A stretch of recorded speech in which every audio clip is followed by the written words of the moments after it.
Hello, can everyone hear me?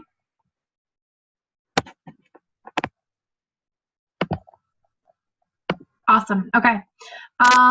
Well, let's get started then. Cool. First of all, do you guys have any questions about the material that we covered this week? We did section 6.4, 6.5, and 6.7, right? I just want to make sure I'm on the same page as everyone. Cool, okay. Was there a section that in particular that was difficult for you?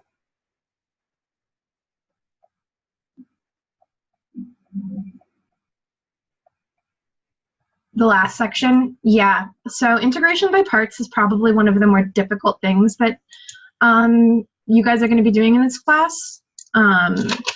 So I'm going to try to go through and make sure that there's a specific, the exact process that you kind of have to go through, and give you a few tips and tricks about that. And we also have somebody send 6.5. So how about this? How about we do a couple questions from 6.4, a couple questions from 6.5, and then let's get into integration by parts. So let's start with 6.4. Did anyone have any more specific questions about 6.4? Is my tablet not working? Oh, no, it's good. Okay. So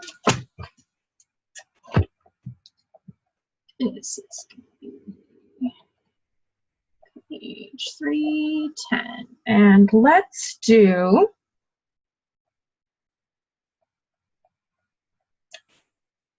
problem 4. So problem 4 says, given the demand curve P is equal to 35 minus Q squared, and the supply curve P is equal to 3 plus Q squared, find the producer surplus when the market is in equilibrium. So there are a couple things that we need to define and understand to solve the problem. First, we need producer surplus.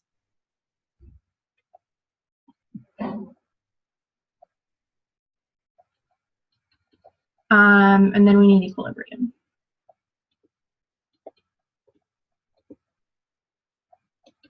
And so for section 6.4 and 6.5, a lot of it's they're mostly word problems, and a lot of it's just going to be understanding. Oh, that's a loud bird. I don't know if you can hear that bird, but there's a bird screaming outside my window. Okay, this is fine. Okay, so a lot of it's just understanding the words that show up in a word problem. So producer surplus measures the supplier's gain from trade. It's the total amount that would have been gained by the producers selling at the current price rather than at the price they would have been willing to accept. That's kind of a messed up definition, but what we do know from the mathematical looking at this is that at price P star, the producer at P star, the producer surplus is equal to the area between supply curve and P star. Yeah, okay. So, and when we see area, we start thinking about integrals, because we're looking for areas under the curve. Now we just are adding these restrictions to them. Okay, then in terms of equilibrium would be, does anyone have a good definition for equilibrium? The point at which the market settles, maybe?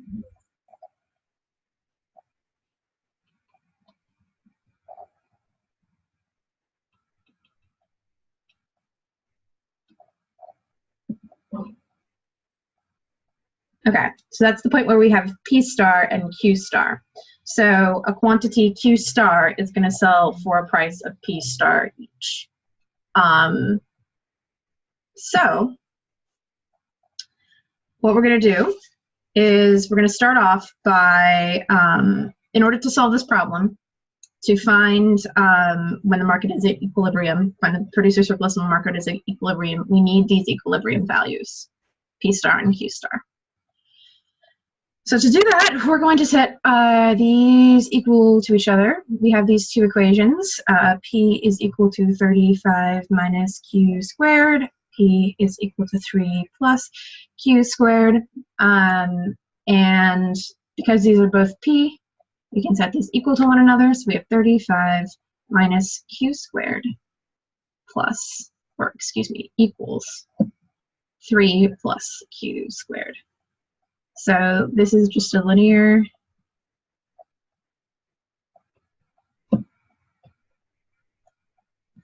so I have 32 is equal to 2Q squared divided by 2.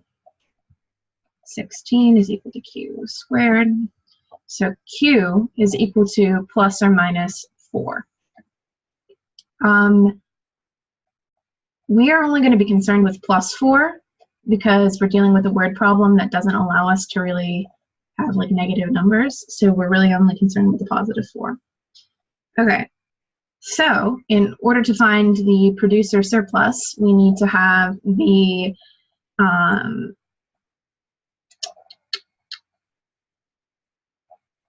we need to find the area between the line P.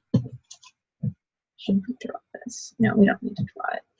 We need to find the area between the line P and the area above the supply curve, correct? Yeah. So we for instance, there are graphs that kind of look like this.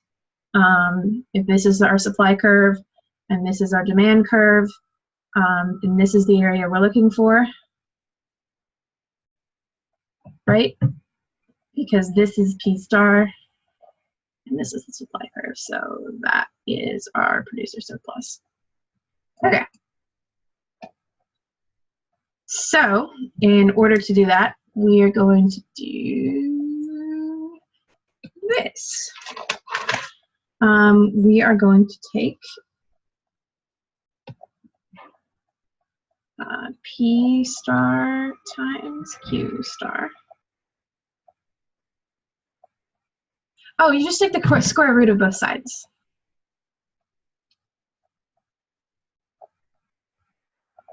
Yeah, no problem. And that's why this has two answers, plus or minus, because if you have a negative 4 squared, then that's also going to equal 16. So that's why there are two answers here. Okay, so in order to find the area between the curves, we're going to take P squared times Q squared, and then we're going to subtract the integral from 0 to Q squared. 3 plus Q.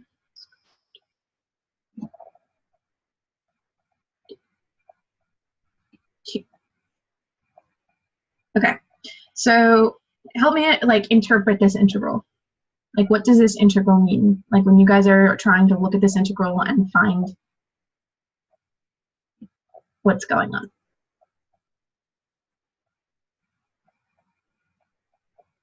Any ideas?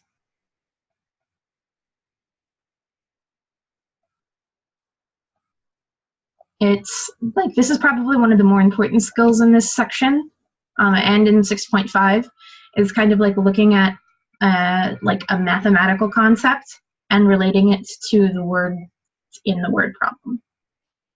So we're looking at an area, obviously, because it's an integral, and it's an area from 0 to Q star. Right? And we know that this is Q star. Q star is equal to 4. So this is from 0 to 4. And what curve is this? This is the supply curve.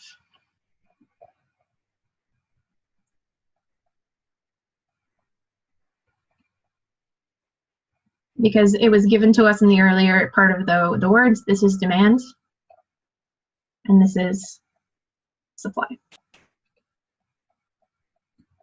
So we just want to make sure that we're using the right curve here, and that's why we took the integral of this one instead of the demand curve.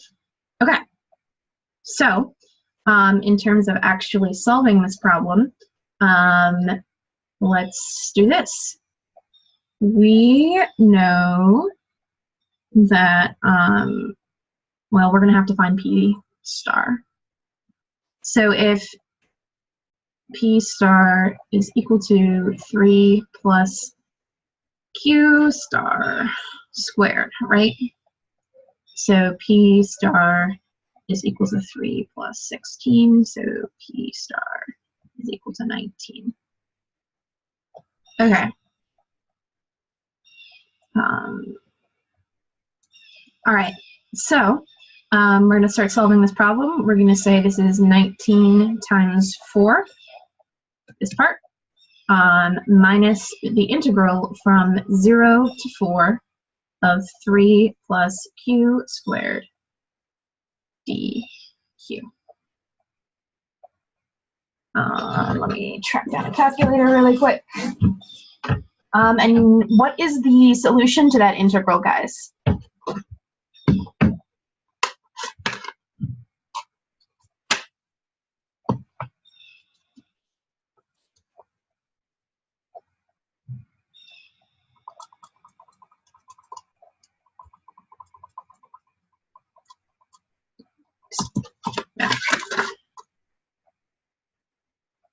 My calculator's out of batteries, but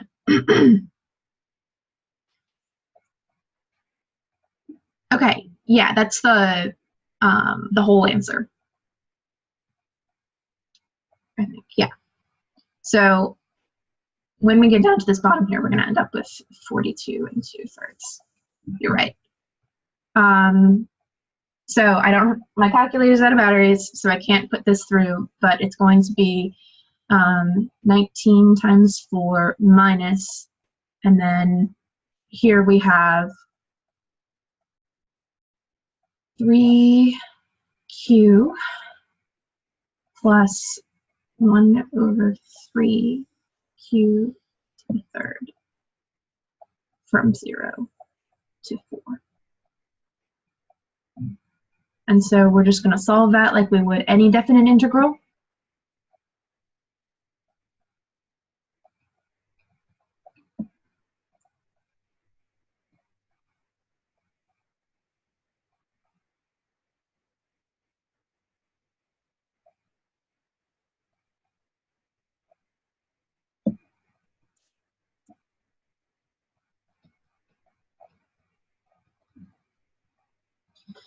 For Q, 64, right?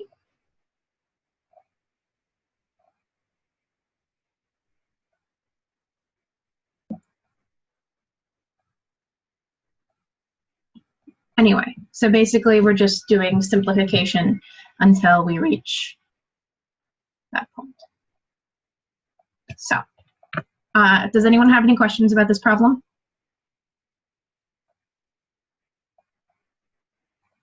Yes, no, maybe so. Do you understand how it was solved? No. Okay. What is it that you don't understand?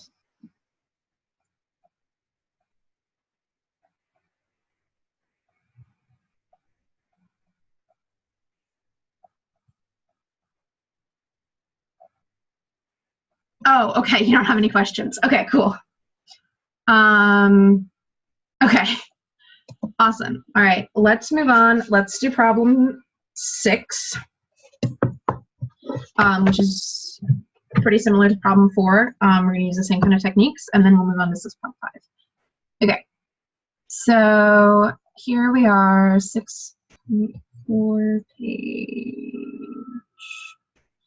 310, problem 6. So the equations we have are 2q minus 15p is equal to negative 120. And we have 3q plus 6p is equal to 105. So what is the first thing I'm going to do? Oh, and we're trying to find the consumer surplus at equilibrium and the producer surplus at equilibrium.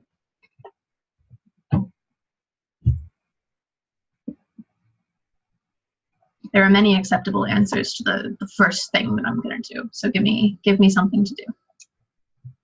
It's the first step that I should start to take.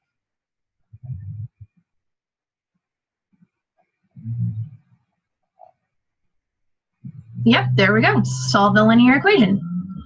So yes. So if we set these both equal to p, then we'll be able to set them equal to each other and solve them for q. So we have 2q plus 120 is equal to 15p. And then we have 3q minus 105 is equal to negative 6p. So we would have to divide this by 15, divide this side by 15, divide this by negative 6, divide this by negative 6. So we're going to end up with p is equal to 2 over 15q plus, I don't know if I have another calculator. Shoot.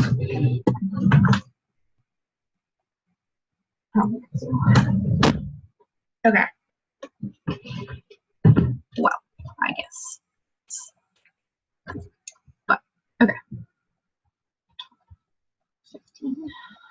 I know that can be simplified. 8. Thank you.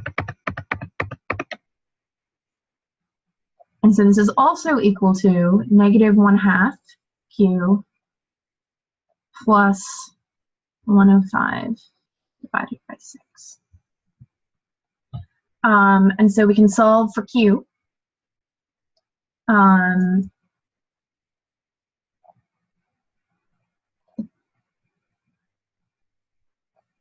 Let's start. Can anyone put this into a calculator?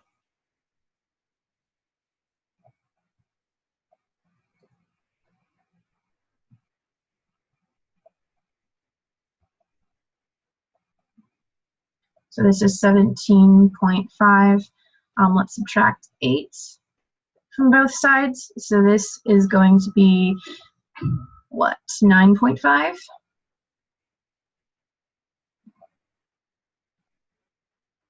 And so I'm going to multiply both sides by 15. This is kind of like an algebra heavy part of the problem. So we're going to end up with 2q is equal to 15 over 2 q plus 9.5 times 15. Multiply each, well, let's add this.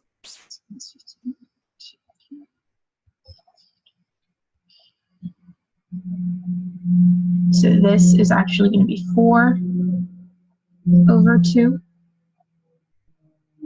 So 2 is equal to 4 over 2. So we're going to end up with 19 over 2q is equal to, can anyone put this in, the 9.5 times 15?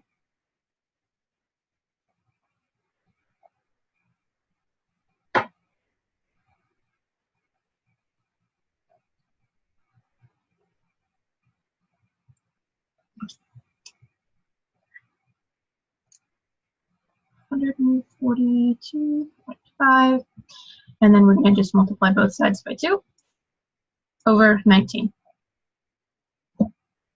So q is going to be equal to 142.5 times 2 divided by 19.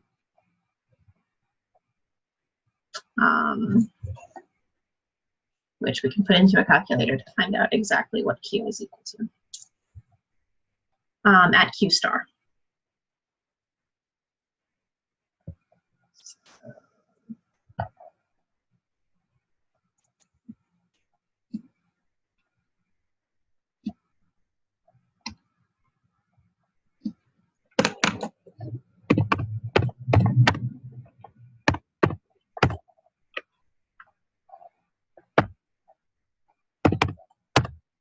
right, so that's 15.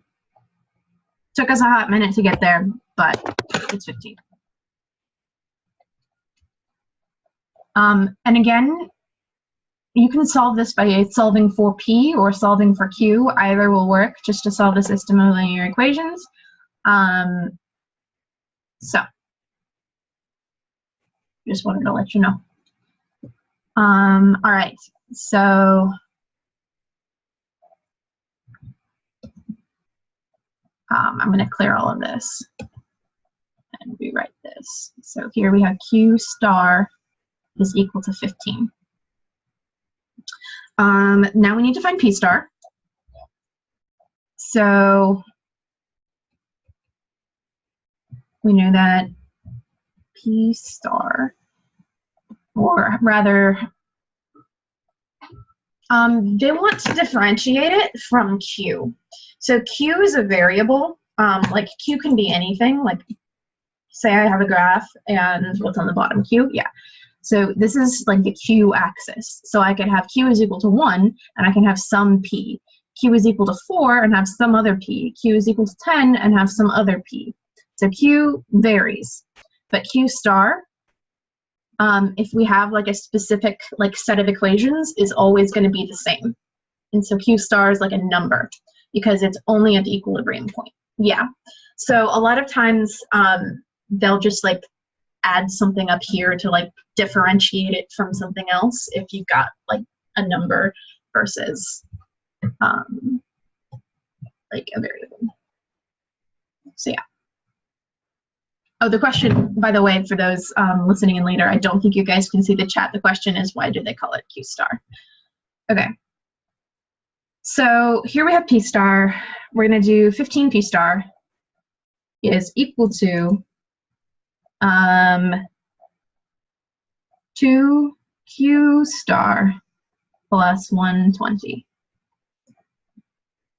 So P star is equal to 2 times 15 divided by 15 plus 120 divided by 15.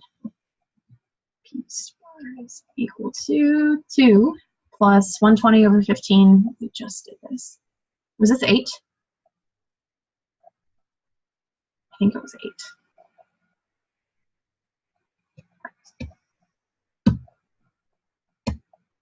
Yes, okay, cool.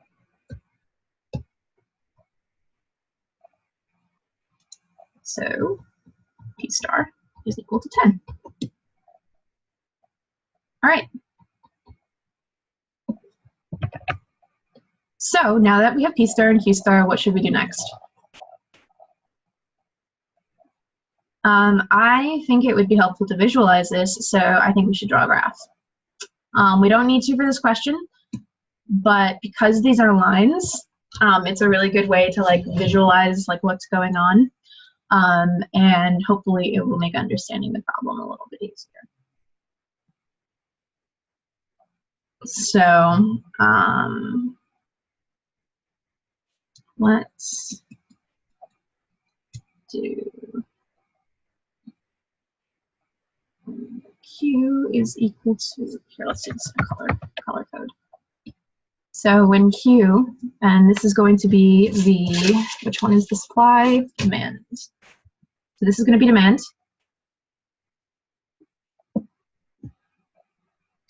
So now we're going to solve it for Q because Q is here on our x-axis. So when Q is equal to negative 120 plus 15p, and all of this is divided by 2.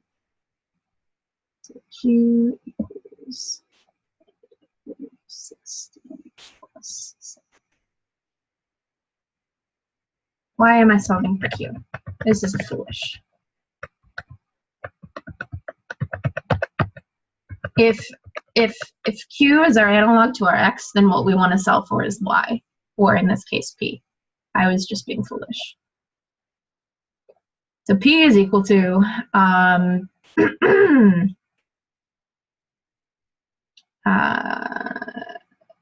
2q minus 120 plus 20 over 15. So if P is, or Q is equal to 0, then what is P going to be equal to?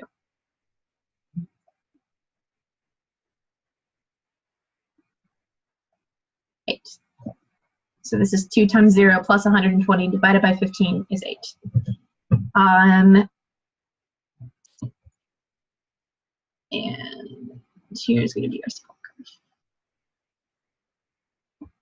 Because this is a positive slope, so it's going to be moving up. All right. Now let's look at our, or that's our, ooh, that's not right.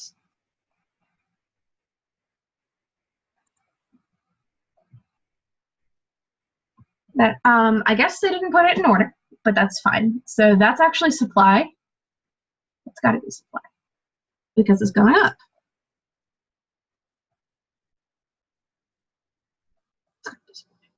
Yeah, okay.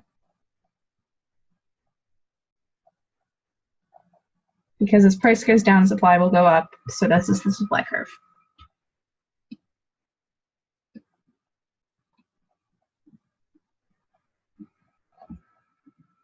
All right, so then we have demand. And in this one, P is equal to 3Q minus 3Q. And plus 1 over 5 divided by 6. So here the slope is going to be negative, we know, because this is going to be negative. And when Q is equal to 0, what we're going to do is we're going to have 105 divided by 6, which is 17.5, if you remember correctly. This is 17.5. We can also, using the equation that we have, find where the demand curve is going to intersect with the Q axis, right? So if we actually solve this for Q, we say that Q is equal to 105 minus 6P divided by 3. This would be 105 over 3 minus 2P. So when P is equal to 0, or we're intersecting with the Q axis, this is going to be 105 divided by 3, which is 35, I think. That's what I have written down on my graph. Okay.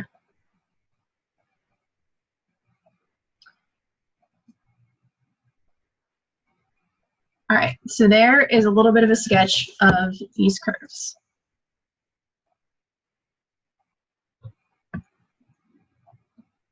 And we figured out how to find these points. Okay. So now let's draw in our Q star and our P star. So let's do Q star is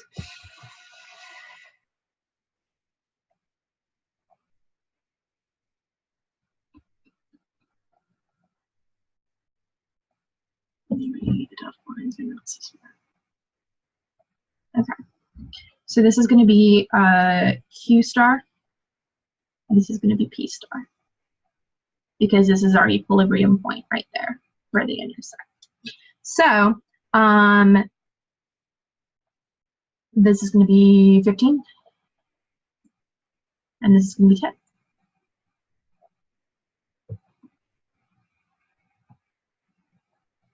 And yeah, okay, there's a good start. So now we need to find the consumer surplus and the producer surplus. What is going to be the producer surplus? We talked about this in question 4. Yeah, you can. That's exactly right. So we don't even need to do any integrals if we don't want to, because we have area of the triangles that we're going to be finding. So which of these triangles or shapes is going to end up being our producer surplus?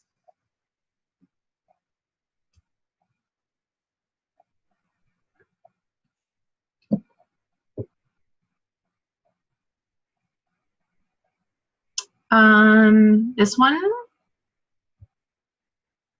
It's going to be this one. Here, I'll number these. 1, 2, 3, 4, 5, 6. 2. Cool. You're right. This is our producer surplus. We have a triangle that has one side of 2, one side of 15, and a squared plus b squared equals c squared. So it'll be 4 plus, I know 15 squared.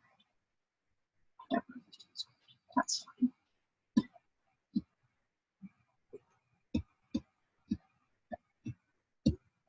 25. I knew that.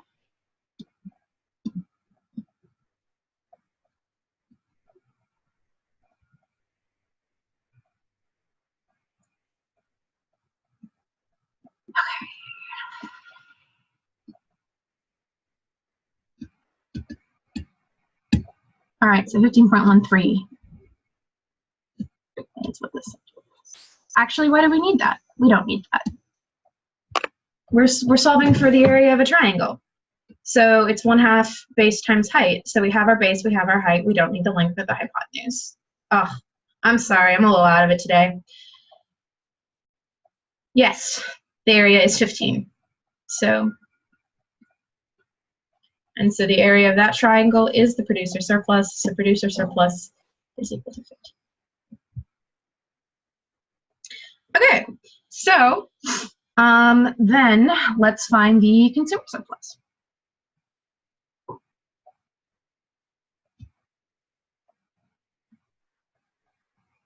Yeah, when we can do the area of the triangle, it's nice to just like ignore those pesky integrals. All right, so which of these is going to be my consumer surplus?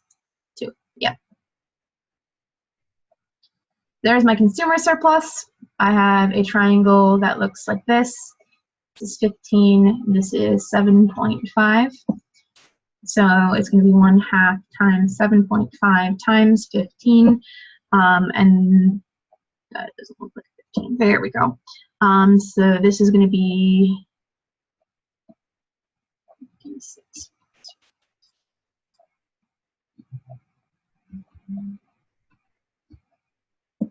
Cool. Okay.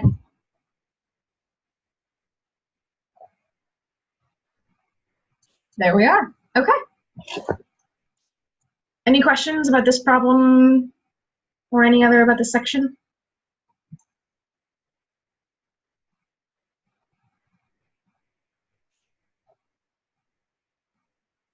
Take that as a no.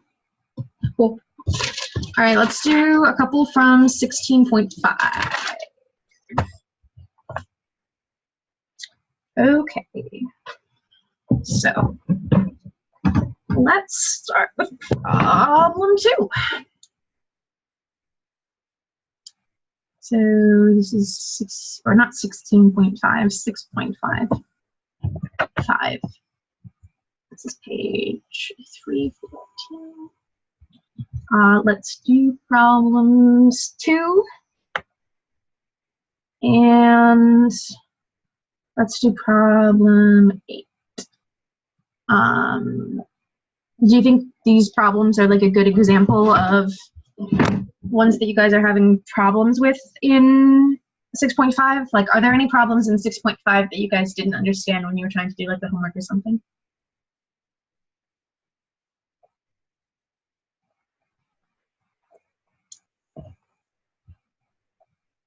$13.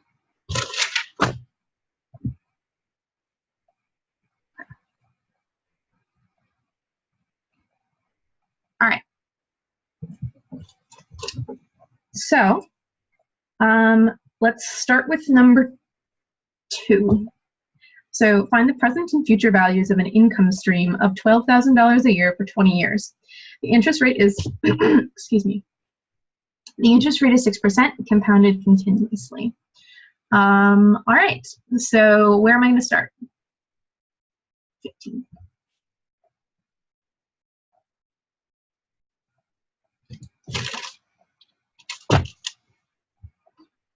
What am I going to start to do?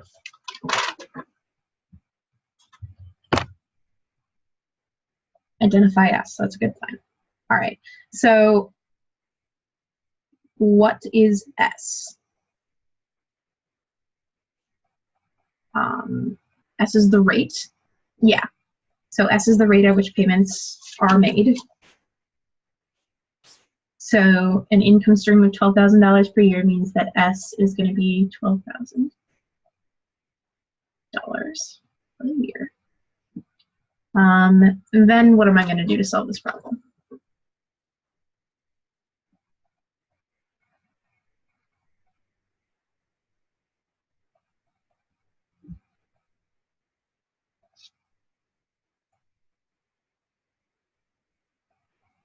Any ideas?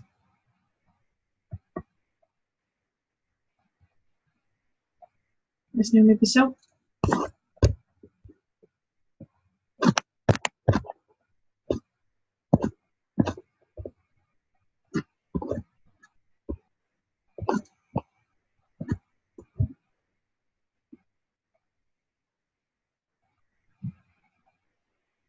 Okay. Okay. So what is, okay, so we just had somebody put in group chat this. I'm assuming there's supposed to be an extra 0 there. I don't know why I added the caret. 0.0.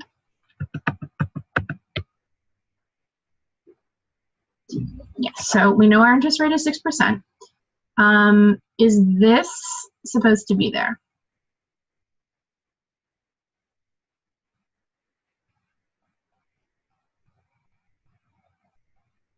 Okay, so what this is, so we have our equation from this section that looks like this.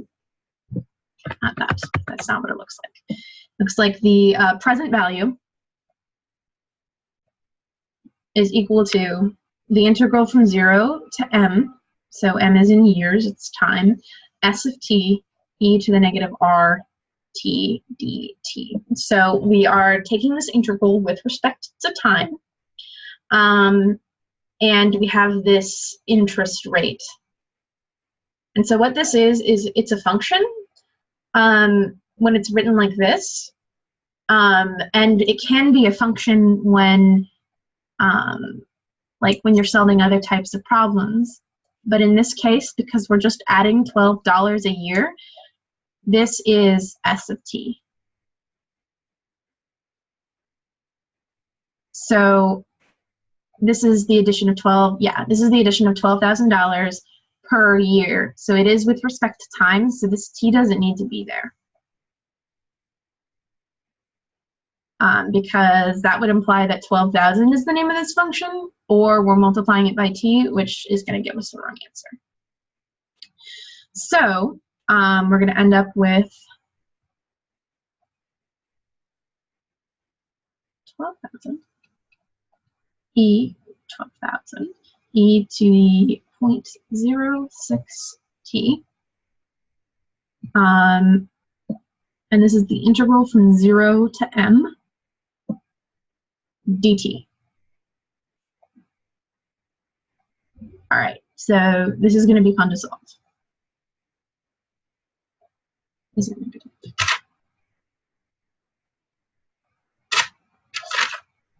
Yes, it is. This is negative up here, so it should be negative down here. Thank you for catching that. Okay, so I am going to solve this using the fundamental theorem of calculus. What I'm going to do, yes, sorry, m is equal to 20. because 20 years. So using the fundamental theorem of calculus. So I'm going to simplify it first because that's how I like to solve integrals. I don't like to look at like a ton of junk inside my integrals. I have e to the negative 0.06t dt. So this is the part that I'm going to integrate, and then I'm going to multiply it by 12,000. So I'm going to end up with 12,000 times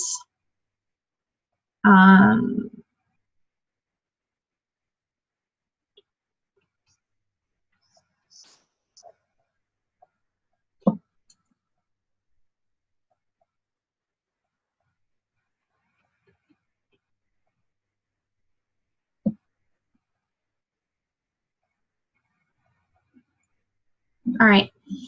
Does that look right?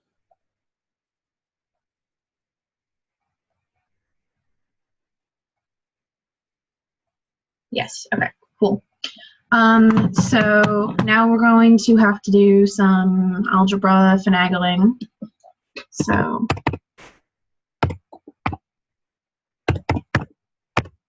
that is negative 200,000.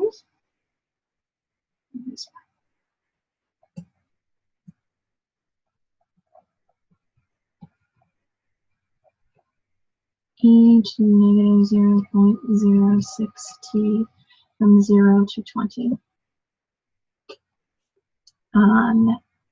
So why would I multiply it by 20?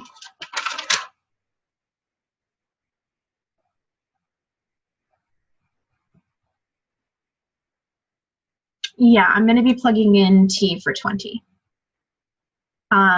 Because I'm using this solving this using the fundamental theorem of calculus. So this part here, I'm going to use a brighter color so that you guys like can. So this part is the equivalent of this integral. So what I did to solve this, I took the antiderivative.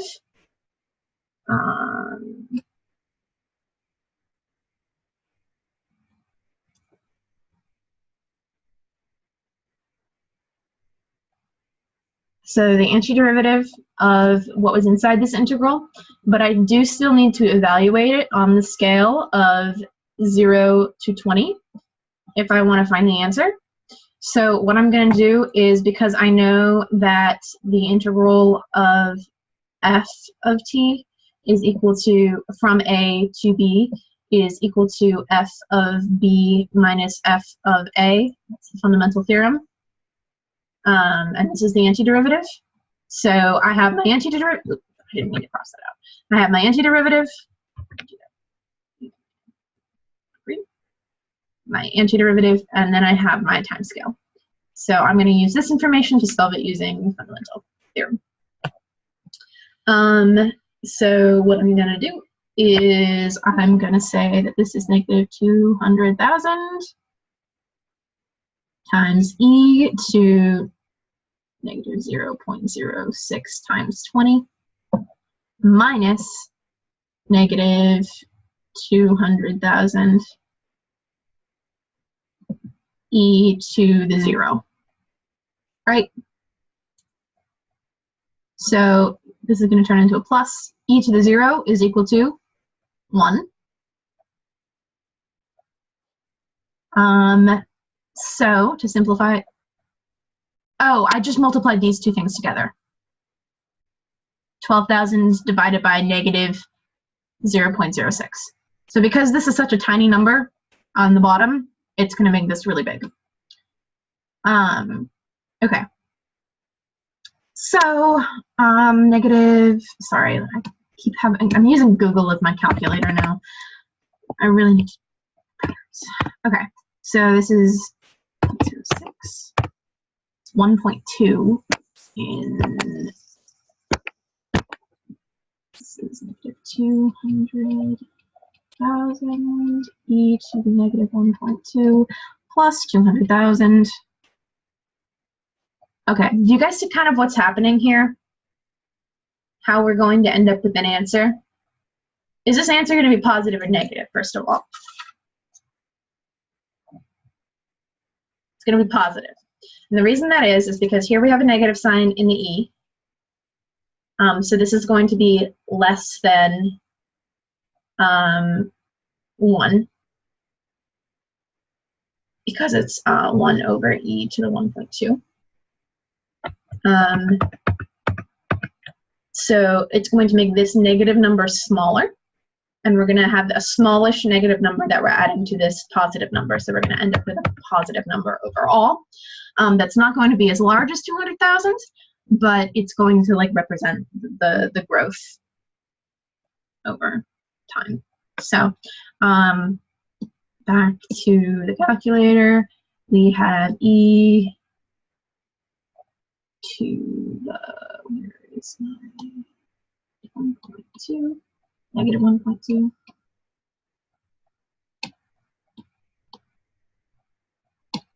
And that times 200,000. So this is 60,238.84.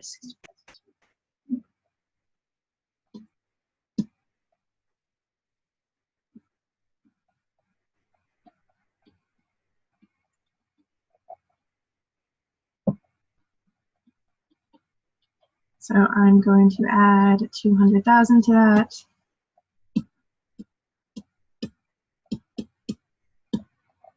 So it's 139,761.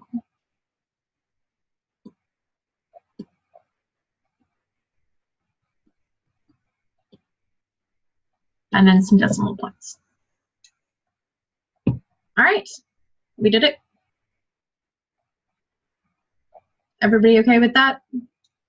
Using the fundamental theorem to find the present value? Awesome.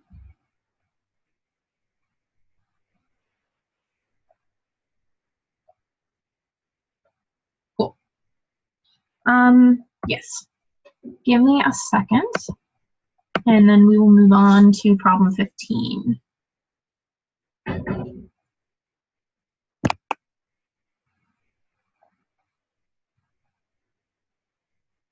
Yes, and we can also do 13 too.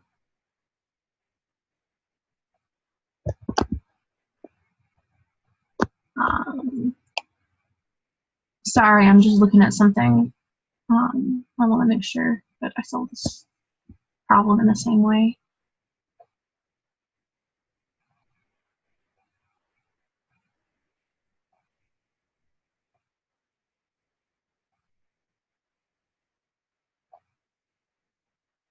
Okay. So for number 2, what we did was this is the present value.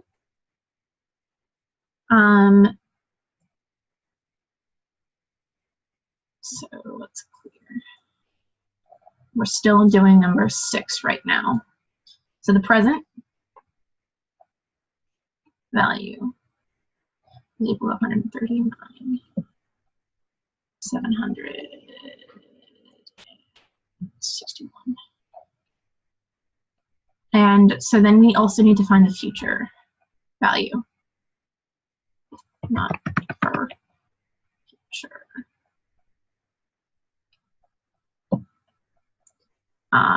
And so the future value is going to be basically the present value times e to the r m, which is again in years. What I'm not sure of this question, like what my issue with this question is that I'm looking at the answers now, and it's just having us do m as another 20. So we're doing m as another 20 years. But I'm like, is that in the question? So we're going to do an additional 20 years? I guess we're just going to do an additional 20 years. I'm not seeing anything in the question that makes me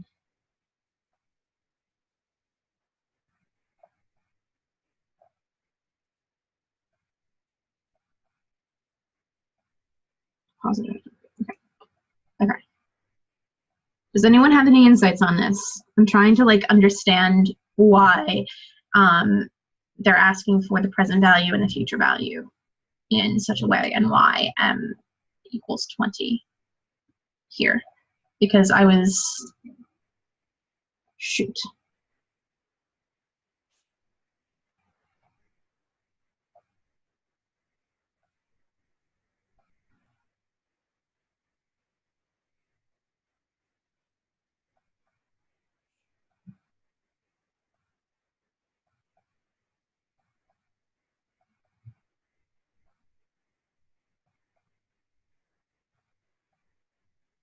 I think it boils down to the difference between the present and the future values, but I don't have a good answer for this.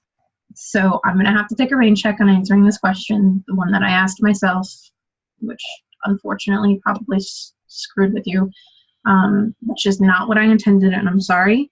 I might post another video talking about this, or at least put something in the comments below. Okay, so here we have 13.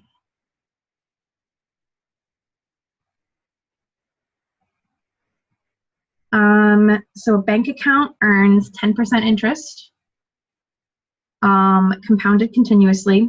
At what constant continuous rate must a parent deposit money into such an account in order to save $100,000 in 10 years for a child's college expenses? Okay. So let's write down what we know. We know that R is equal to 0.1. We know that M is equal to 10. We know that our present value is equal to 100,000. We don't know what S is. Right? Okay.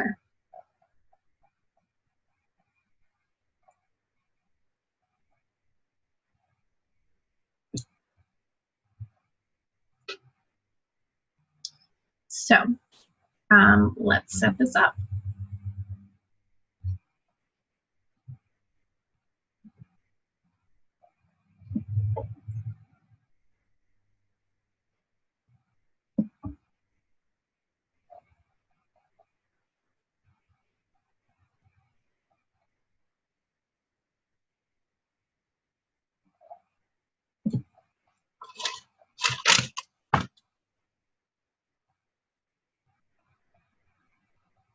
Oh, it's not times 10. It's just T. All right.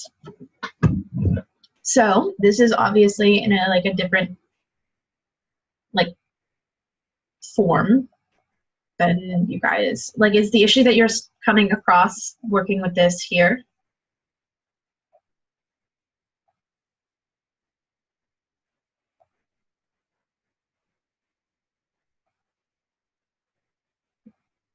Maybe yes, no. Sure. No. What is the issue with 13? Where are you guys getting stuck when solving this problem?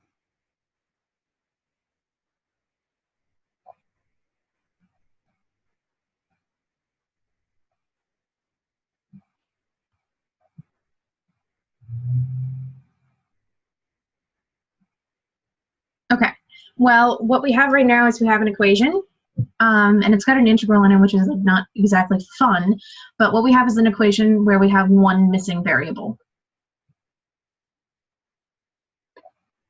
We have everything else. Right? Well, I mean, we also have t, but we have all the pieces to solve for this. So the way I would start is by saying, I would say that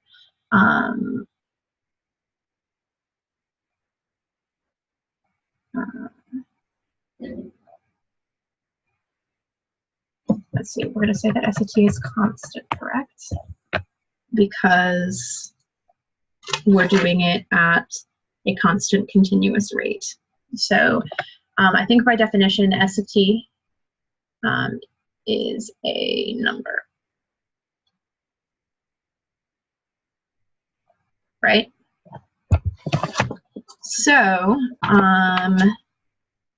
what we're going to do is I'm going to pull that number out, take the integral of e to the negative 0.1 t dt from 0 to 10, because that's where m goes.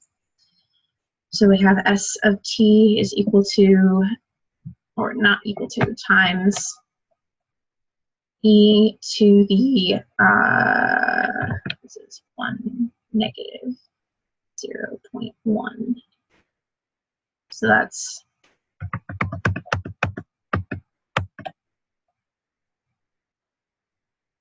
that's 1 over 10. Yep.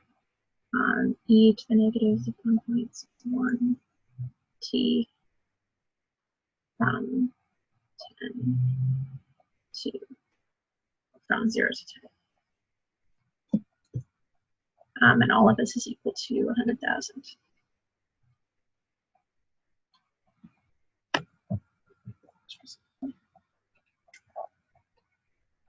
Okay. So to start off with, I'm gonna move this while I'm doing my stuff. I'm gonna move it to this side. So I don't need to worry about that. So I have negative 10 e to the negative 0.1 times 10 minus negative 10 e to the 0. So I'm evaluating this, and that's all equal to 100,000 divided by S of t. So this is negative 1 over 10 times 10. So this is negative 10 e to the negative 1 plus 10.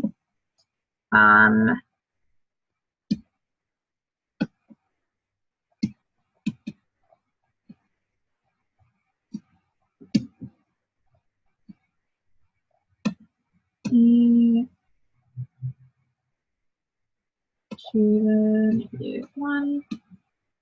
This is negative 6.8, or excuse me, 3.68.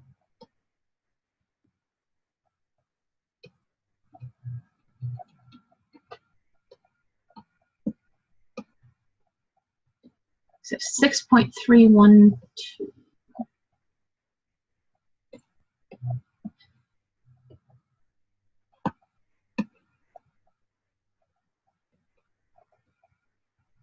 No, 321 is equal to 10, or 100,000 divided by S of t. So I'm just treating S of t as a number here, not necessarily as a function.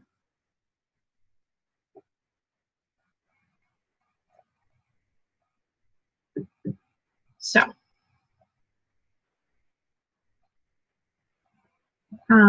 we're going to end up with S of t is equal to 100,000 divided by 6.321, right? So S of t is going to be the number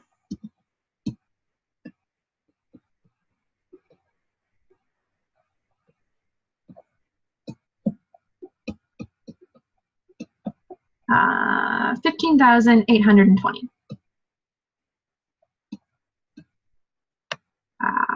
Where's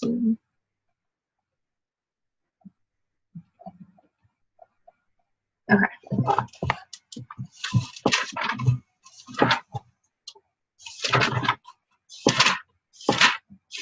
I'm just going to check to make sure this is right, because I don't want to give you false information.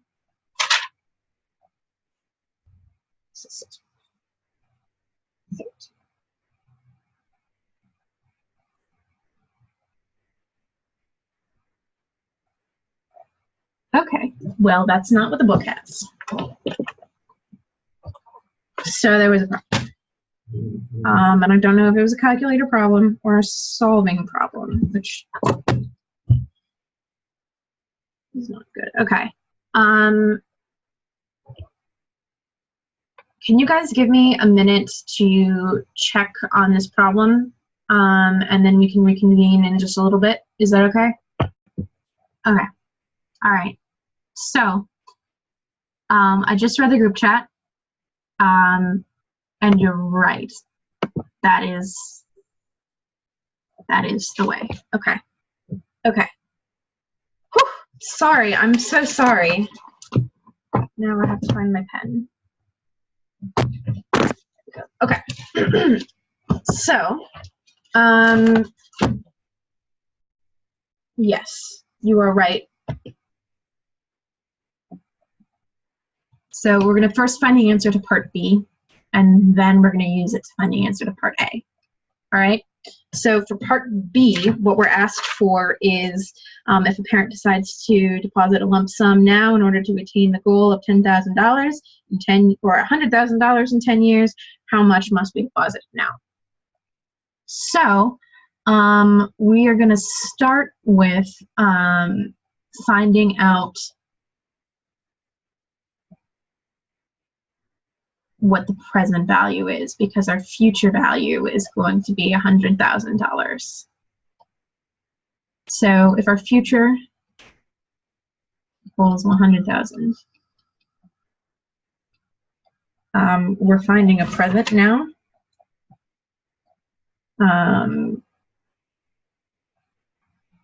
So we're going to do 100,000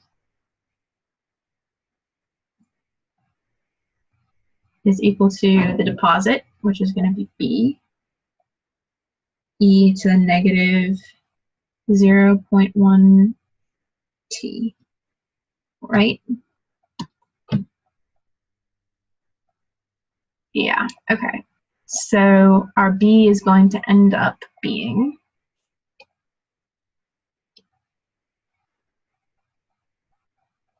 $36,787.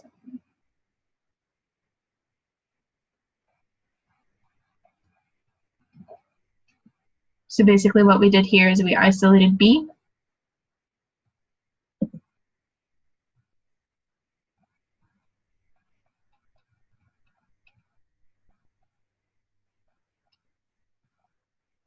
And that turned out to be this number.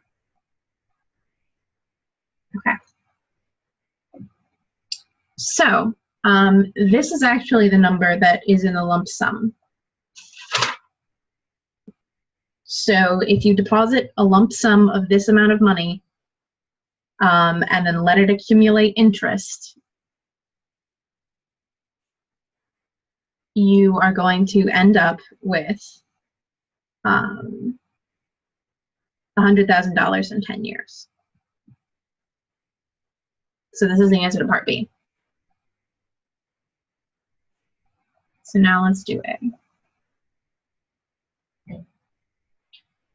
All right, so you found part B first and used the answer to divide by the 6.321. So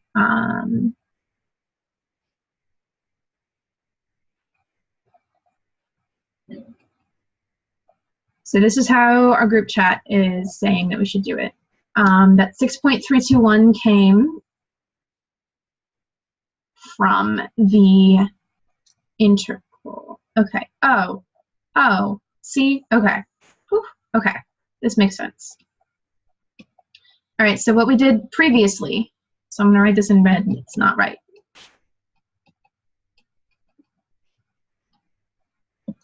What we did previously was we had 100,000 is equal to the integral S T, or just S because it's just a constant number. E to the negative, this is from 0 to 10, e to the negative 0. Olivia? Yes. Sorry, I have a question. Yes. That part would be equal 100,000 over e to the minus 0.1 t. Isn't that supposed to be a positive 0.1 t? Are you talking about this in the blue here?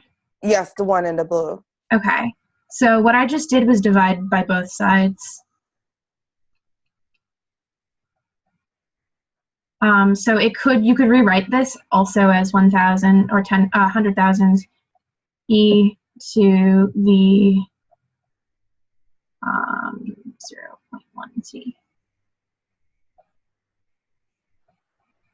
So we can move this. Why would it be positive?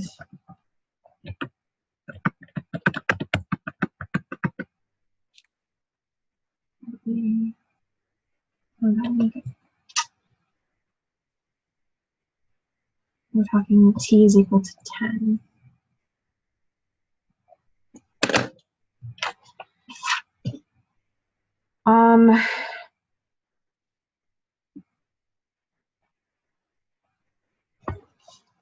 God darn it. I don't think it's positive. I guess it is positive. It is positive. I don't know. I wasn't even sure I did it right, but from like the future no, that makes sense. Sorry, I'm looking at the book right now to try to like figure out what's going on because my brain got scrambled. So I'm like looking at it and it's definitely positive. Okay. So I'm gonna do this in not red because I just said that red was not right. So let's do this in, I don't know, bright blue. So that's positive. That's positive. This is 10, not t. This isn't a variable. We know what that is.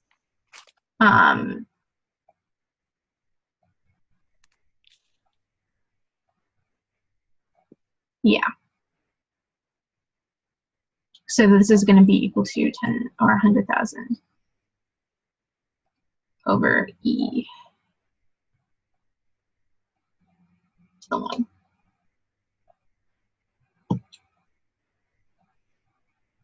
Right.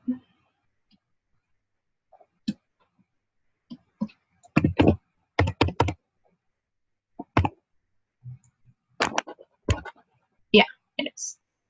Okay, that's good. That math now checks out. This is why I should have a concept. Okay. So this math checks out, the stuff in the blue. The blue is good. Let's go back to talking about the red. So the red is what we had previously done, or what I had previously done. That was wrong. So this is t. And this is with respect to t. And so what we found was that the integral, so we took s out of this integral, and we said s, and then this is times the integral from 0 to 10 e to the negative 1 t. We said that this simplifies down using the fundamental theorem of calculus into 6.321. Is everybody on board with this? The only issue that we had with this method of solving it was correct. But this number was incorrect. This is the part that's wrong. So instead, what we have is 36,787 is equal to s times 6.321, which is the integral from 0 to 10 e to the negative 0.1 t dt.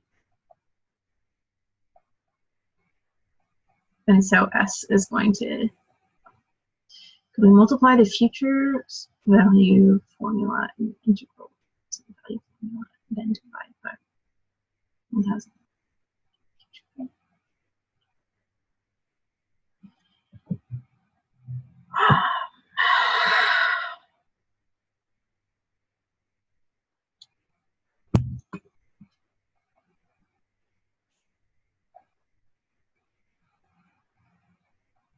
I don't have a good answer to this question.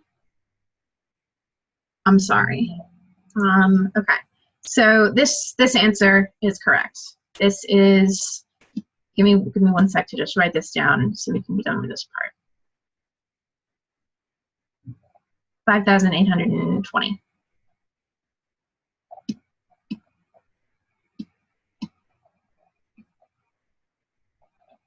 Okay, so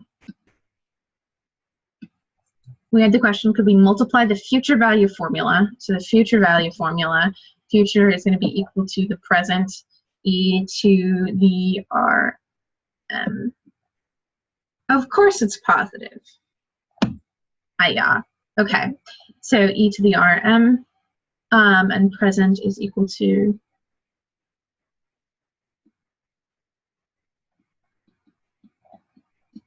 okay, so could we multiply the future value formula and the integral of the present value divided by 1,000? So what you're saying is we have this, and we should stick it in there because we know that this is what P is equal to. So we have F is equal to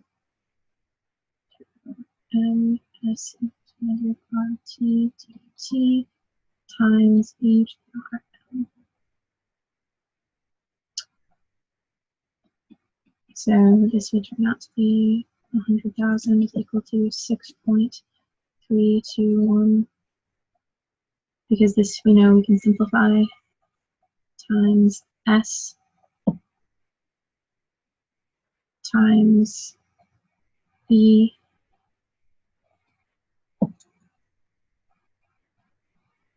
This is actually a really good way of doing it. This puts it all in one equation. It moves basically everything you know into like one set, so you just have to solve the one. You have to do it piece by piece because it's like a lot of information to digest, but this is a really good way to solve this problem.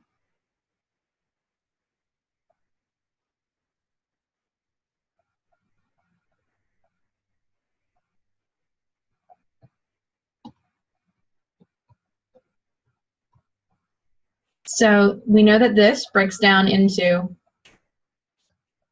6.321 times S, and we know that this is going to break down into E, and we know that this is all equal to 100,000. So we have 100,000 divided by E times 321. And so that is going to be S, which is equal to 100,000. So this is basically, okay, so this is the same thing that we had done, but in a much more concise way of putting it, and makes a lot of sense. So, is it less confusing to the people who found this process confusing in terms of putting this whole integral in here? We're just treating this integral like we would any other like function or number. Particularly number because it's a definite integral, so we can just put that number wherever we want it. Right? So because this is equal to S times 6.321, we'll just put this whole thing, including the variable S, which we want, into this.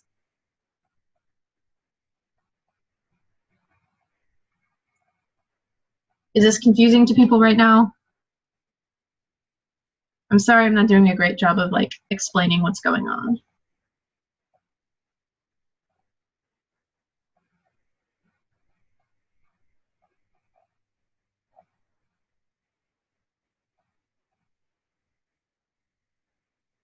Okay. All right.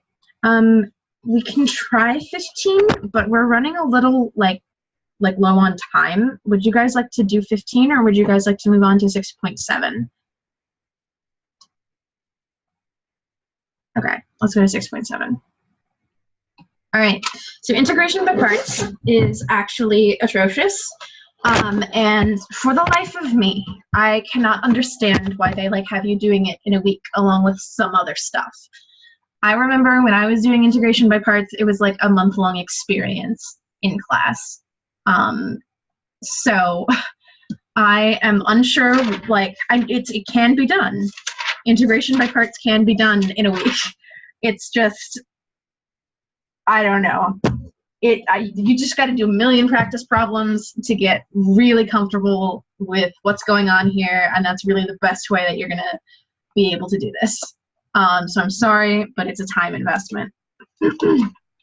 So the big important thing to remember about integration by parts is essentially the equation that it is. So we have the integral of u v prime dx is equal to u v minus the integral of u prime v dx. So integral of u v prime is equal to u v minus integral of u prime v. Is that a mess or what? It is. It's a mess. But it's very useful and will be useful, I guess. It'll come in handy and be on your exams and stuff. So it's just something you gotta do. All right, let's give it a try. Let's start with number 2. Take it a little easy. We have the equation p e to the negative 0.1 p dp. And we need to find the integral, the indefinite integral of this. Which is going to be my u, and which is going to be my v prime. Yeah, I would also pick u to be p. That way I can say that du is 1 dx. That would mean that dv is equal to e to the negative 0.1 p. So what I have to do is I have to take, I don't know why they would pick letters that look so similar, and I'm sorry. I try to make my V's pointier than my U's, and the reason my U's have a little tail on them is because of integration by parts. Like, I had to start doing that in order to differentiate. But yeah, I don't know why they pick U and V. Not the smartest choice.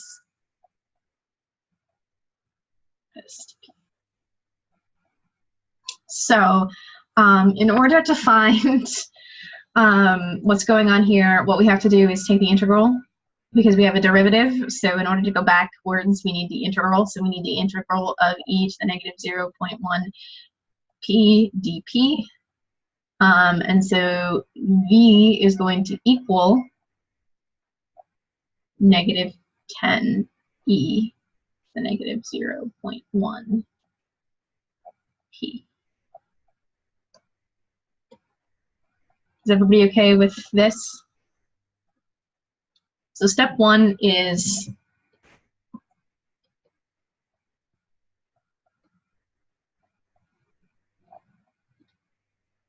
identify u and v,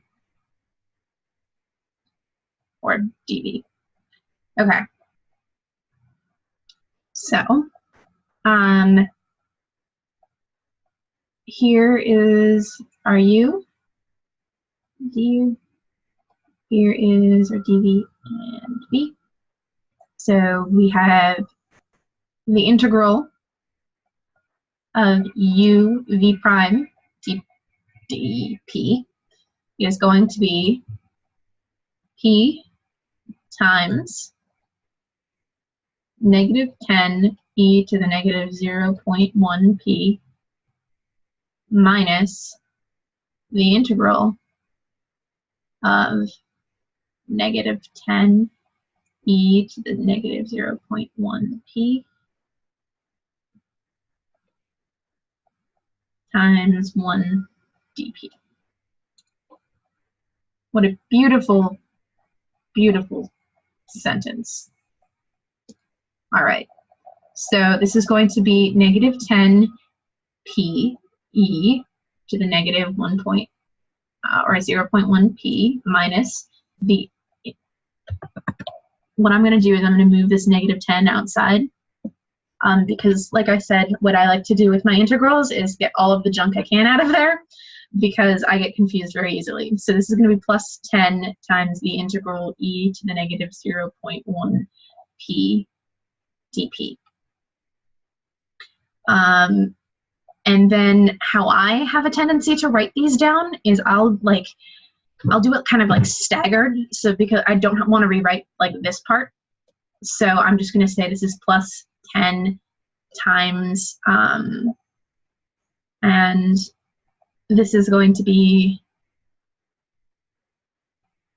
negative 10 e to the negative 0.1 p plus c, right?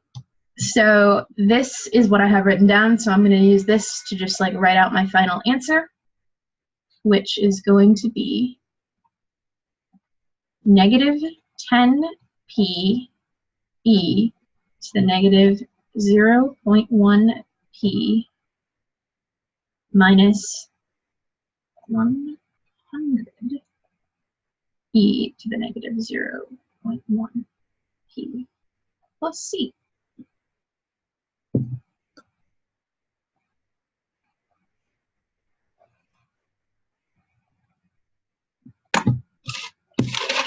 The nice thing about integration by parts is that you get these really long answers.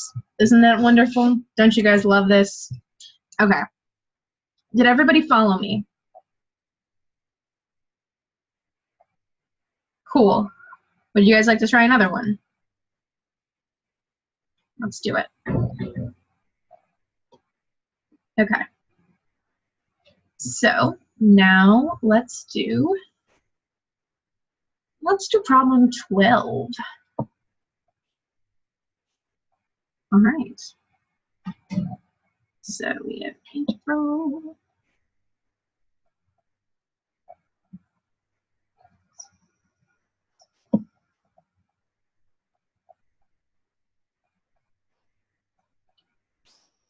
All right, so what is u and what is v?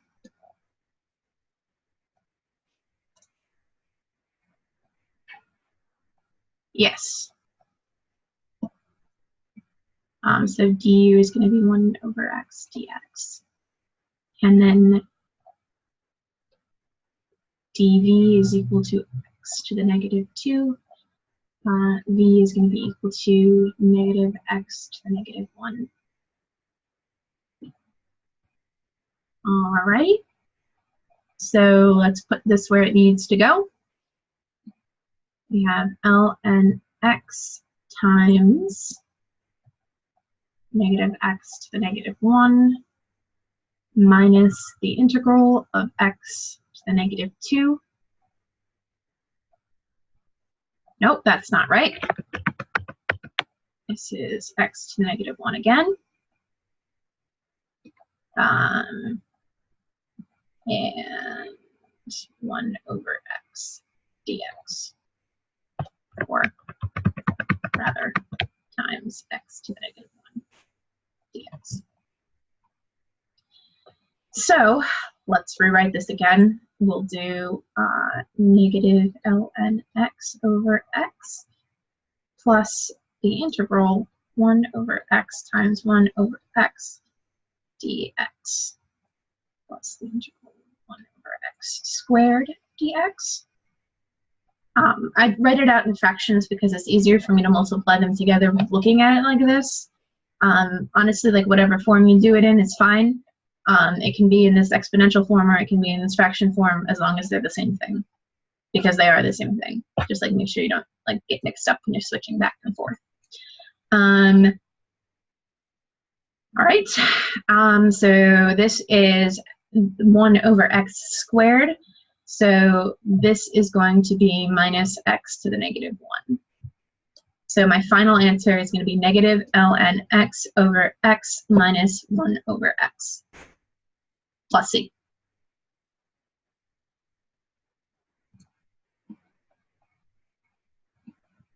Thoughts, comments, concerns?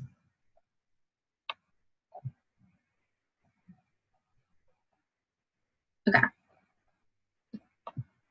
Let's do number 20. All right, so you guys take a look at number 20 and tell me what you think.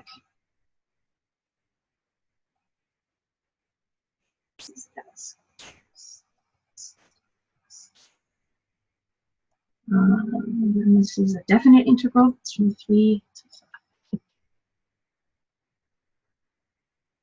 5. All right. So what is u and what is dv? So u is going to be x. Good.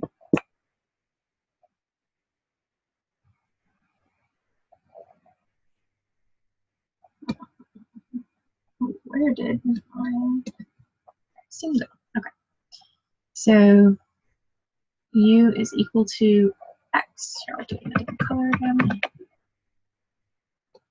U is equal to x. Du is equal to 1 dx. Dv is equal to cos x. B is equal to cos x. Okie dokies. Let's get this done. We have negative sine x times x minus the integral of negative sine x dx. So that's a 1. We don't want it. I'm going to make this positive because that's how I like to see things. Here we have negative sine x x. I'll write it like this.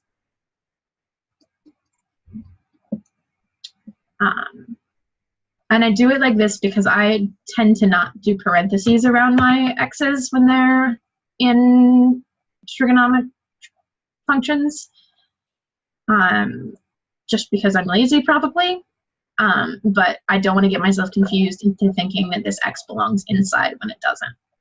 So we have plus the integral of sine x dx. So this is plus.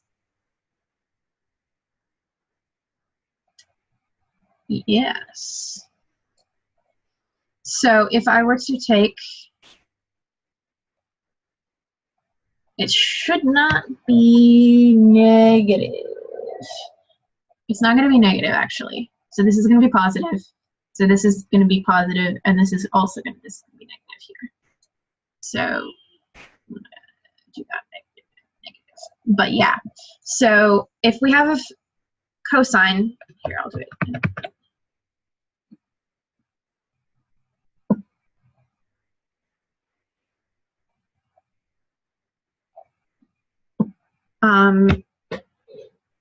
Actually, let's not do that. Let's do sine.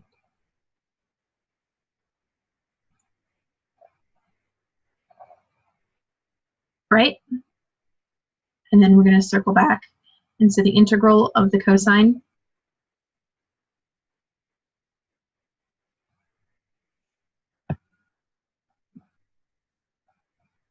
does that make sense? Oh yeah, no problem. It's really easy to like mix up negative signs on here. Like I totally missed the negative sign too. So yes, that's correct. Get rid of those negative signs as well. All right. So we had the negative signs that we went and got rid of because they weren't supposed to be there. So we have negative integral of sine x. So what are we going to integrate in order to get sine x? Well, this time it's going to be a negative cos x. So this is going to come out to be x sine x plus cos x. And because it's a definite integral, it's from 3 to 5. Just a reminder, the reason it's negative cos x is if we have, and we take this derivative, we're going to get sine. So if we take the integral of sine x, we'll end up with negative cos x. Sometimes I draw these like kind of little circle things in order to just visualize it a little bit better, especially with these pesky negative signs. So this is going to turn out to be 5 sine 5 plus cos 5 minus 3 sine 3 minus cos 3. Correct?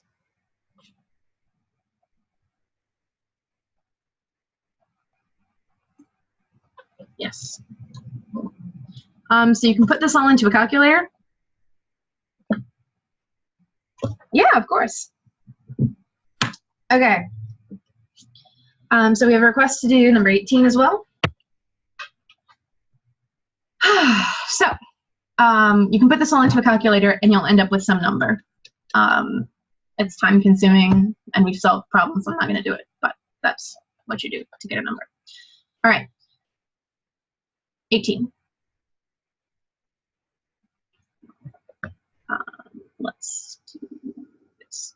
Okay. This is the integral from 0 to 5 of the natural log of 1 plus t dt. All right, where am I going to start?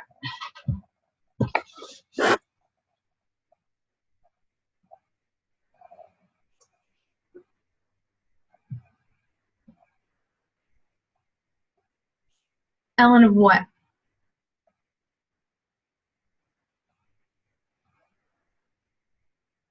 Is it ln of t?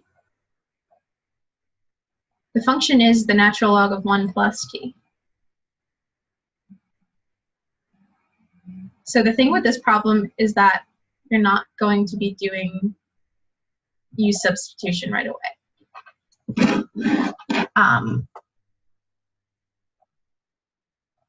Okay, so I think, okay, we're going to put 18 on the back burner and we're going to solve an easier version of this problem first, okay?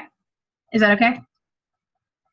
We're just going to solve the integral of ln x dx. How are we going to do this?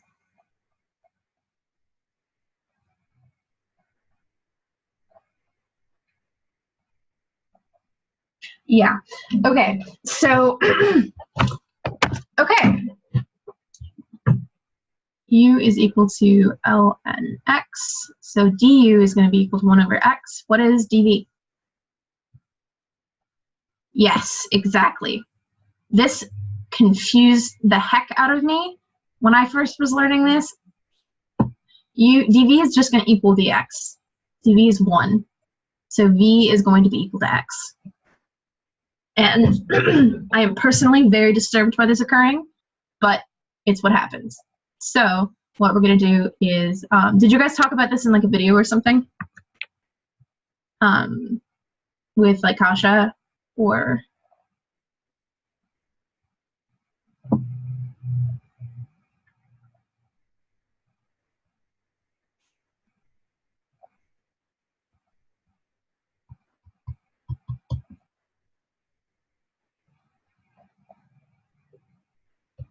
Okay, good. At least you guys did discuss this. So it messed me up when I learned this. So this is minus x. All right. So keeping that in mind, this is going to be, this is 18. This is ln 1 plus t dt. So u is going to be the whole thing. It's going to be ln 1 plus t. Du is going to be equal to 1 over 1 plus t. dv is going to be equal to 1 dx. And v is going to be equal to, or t dt. V is just going to be equal to t. So we're going to put these where they need to be. We have t times the natural log of 1 plus t minus the integral of, this is t times 1 over 1 plus t dt. This is minus t over t dt.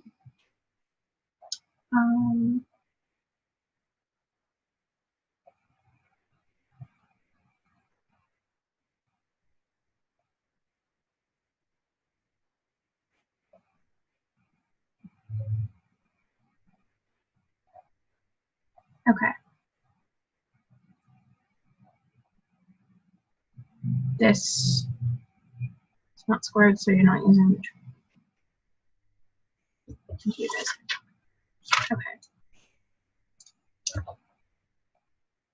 Sometimes you hit like a wall and you know there's a rule for it somewhere, but you're not entirely sure.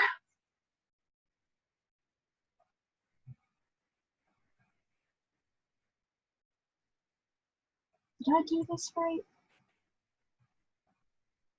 Got it. Okay. You guys see any problem with my math or algebra anywhere in here? Let me know.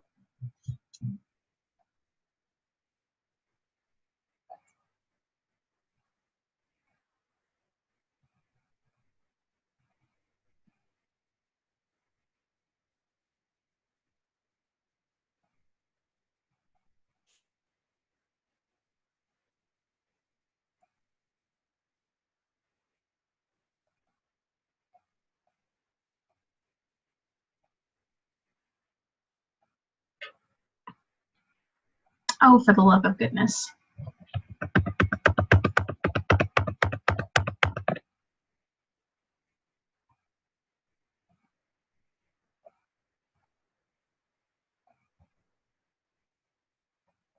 I'm just going to separate it. Because the integral of, oh no, that's for addition, so that doesn't work. Never mind. So for addition and subtraction, if these were being added together, then I could multiply them, or I could separate them out. So the integral of 1, the integral of them both added together is the integral of 1 plus.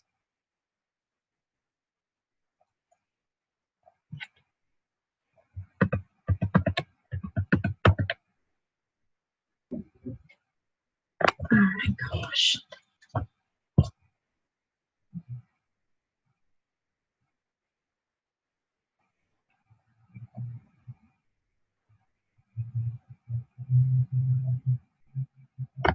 Sorry, my it's been a long week, so my brain is a little fried, and I'm forgetting one of my rules. And one of the rules is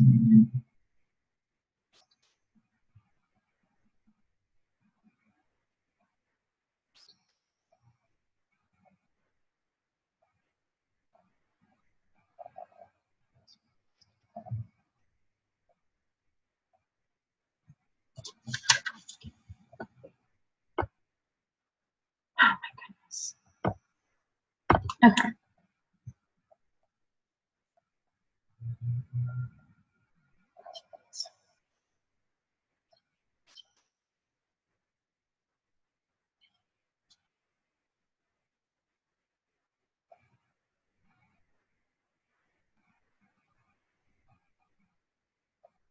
Yeah, it can be. Yeah, it can be. We might have to do it twice. Ugh. Ugh. So we had a suggestion to rewrite it like that.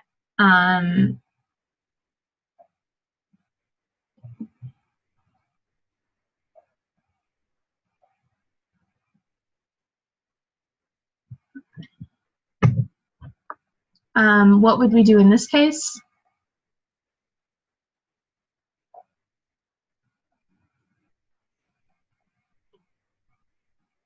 We would have to use integration by parts again. So that's kind of why I staggered it, because I don't want to like do all of this rewriting and stuff. So this is probably what's going to have to happen. So I have to use, I'll do it in color.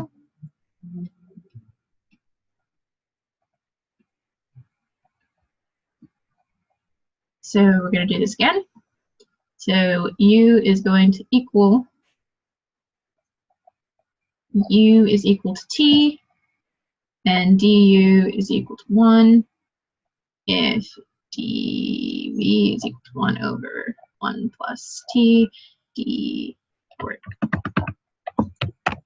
b will equal ln 1 plus t.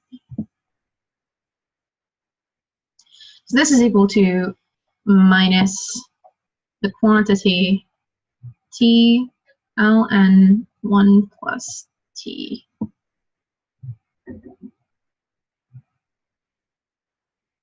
minus the integral of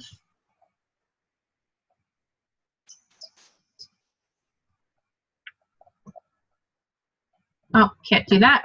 Gotta switch my u's and t's, because if I do it like that, I'm just gonna end up with another integral. You can see how it can be circular. So that would mean u is equal to 1 over 1 plus t. du is equal to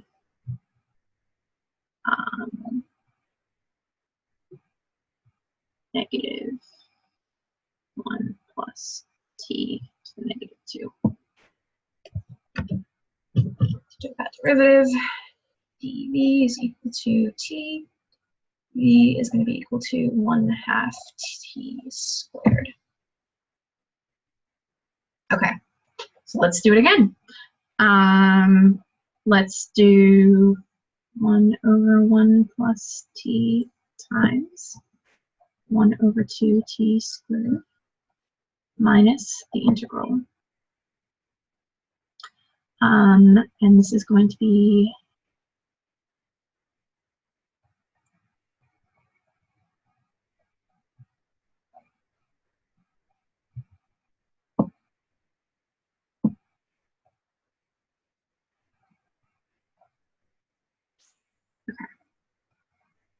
so this is the integral of 1 over 1 plus t squared. I'm multiplying these as times 2. And this is going to be t squared.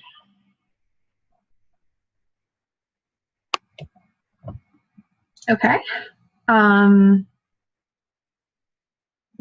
So let's do this. Let's say 1 plus t squared is going to be equal to 1 times 1 plus t plus t plus t squared. So this is just 1 plus 2t plus t squared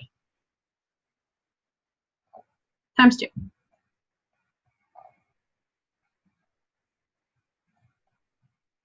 That'll be 2 plus 4t plus 2t squared. That did not help. That just made it worse. There's a way to find this integral. There is a way. So basically the huge challenge of this section is to find out what the way is. This problem should not be this difficult. And I'm beginning to get frustrated.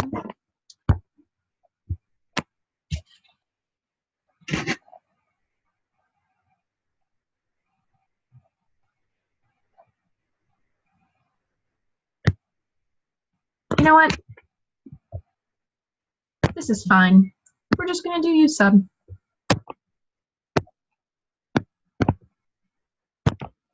I don't have the patience for this.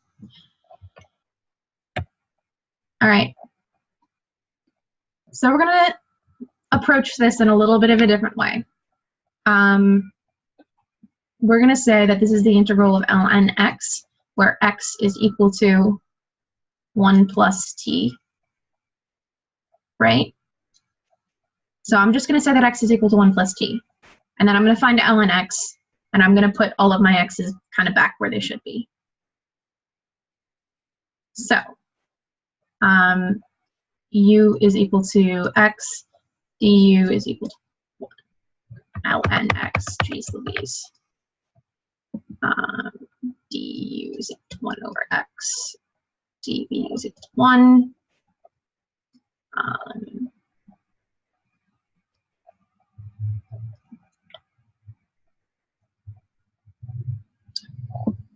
And this works because dx is equal to dt. Otherwise, I would really have to like do some messing around. But fortunately, I don't have to do that. So v is going to be equal to x. So I'm going to find this integral. I'm going to say that it is x ln x minus the integral of x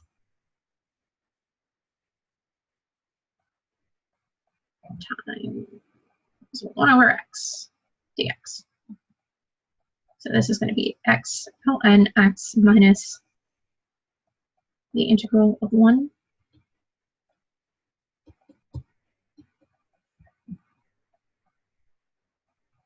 This is my indefinite integral.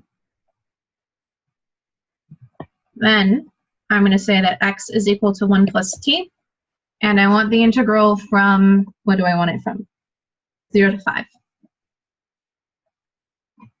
So what I'm going to do is I'm going to say that this is going to end up being 1 plus t ln x, or ln 1 plus t minus 1 plus t from 0 to 5. So I'll start with the 5. So it's 1 plus 5, so that's 6. ln 6 minus 6 minus the quantity 1 ln 1 minus 1. So this is going to be 6 ln 6 minus 6 minus the natural log of 1 is 0, so that's just 0. So this is a minus minus 1, so plus 1, 6 ln 6 minus 5. And so that's going to be our answer.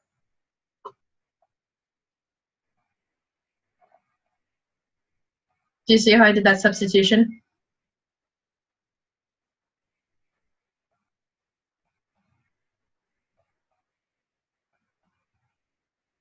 Yes, no, maybe so.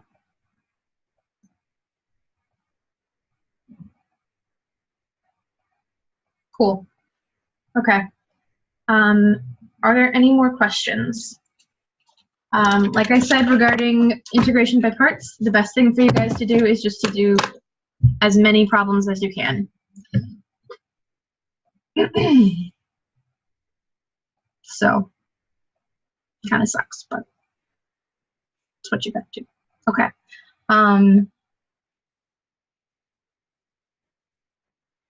I don't know about your class. I was planning on having a review next week. I was actually just about to put the announcement up. For all of you who are interested, I think we should hold a class review on Saturday. What do you mean? I just meant like what we do on Sundays, if we're gonna have one of that for, before final exam. Yeah. So final exams start on Saturday, actually. Yeah, so I was thinking like Saturday morning. Okay. We could meet and just kind of talk about like what you guys are struggling with in the course, all of that kind of stuff. Like prepare for finals, like what's the most important takeaways from this class, just like what's probably going to be on the final sort of thing. Next Saturday, probably at about 10 a.m. So okay. I'll make an announcement for that. And I'll make comments available on the announcement. So if that time doesn't work for people, we can like hash out what time to do it. Okay. So. Yes, indeed. Okay. I'm going to let you guys go. Have a great day. And yeah, have a great weekend.